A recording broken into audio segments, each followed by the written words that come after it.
Hello everyone, তোমাদের কাছে আজকে আমি একটা ব্লগ নিয়ে চলে এসেছি। আজকের ব্লগটা হচ্ছে আমাদের একটা বান্ধবীর কাকুর বৌভাত। তো তার জন্য আমরা চলে যাচ্ছি বানেশ্বর। সবাইকেই বলেছে, আমাকে, মেঘাকে, স্যার, দাদা সবাইকে। তো তার জন্য আমরা চলে যাচ্ছি বানেশ্বর। তো তোমাদের সাথে গল্প করতে করতে বানেশ্বর পৌঁছেও গেছি। তো আমি অঙ্কনার সাথে এটাই গল্প করছিলাম যে দেখ, তোদের বাড়ির দুই পাশেই হচ্ছে পুকুর, তার মাঝখানে তোদের বাড়িটা, কি সুন্দর লাগছে। অ্যাকচুয়ালি গ্রামের ভিউ কিন্তু খুবই ভালো লাগে, আর রাতের থেকে দুপুরে তো বলার মতন না। তো ওটাই অঙ্কনাকে বলছিলাম আমি।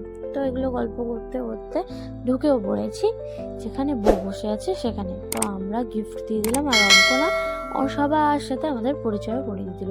তো এটা আমাদের খুবই ভালো লেগেছে, আর ওখানে গিয়ে সত্যি বলতে আমাদের খুব ভালো লেগেছে। তো আমরা, মেঘা আর আমি, একটু ফটো ভিডিও করে নিলাম।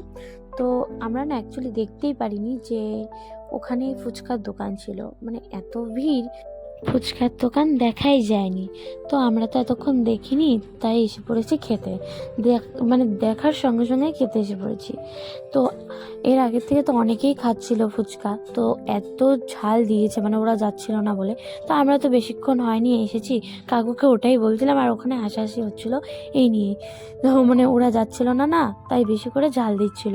তো ওখান থেকে বেরিয়ে আমরা খেতে বসে পড়েছি, কেন অনেকটা লেট হয়ে গেছে, আমাদের বাড়িতেও আসতে হবে। তো ওখানে খাওয়ার মেনু ছিল হচ্ছে ভাত, ডাল, পকোড়া, গুঁড়ো মাছের চচ্চড়ি, মাছ, মাটন, মিষ্টি, দই সবই ছিল। কিন্তু আমি মাটনের পরে কিছুই নিইনি। তো আজকের ভিডিওটা এই অবধি থাকবে। ভালো লাগলে লাইক, কমেন্ট, সাবস্ক্রাইব করতে একদমই ভুলবে না কিন্তু। ভিডিওটা কিন্তু পুরোপুরি দেখবে। ওকে, বাই বাই।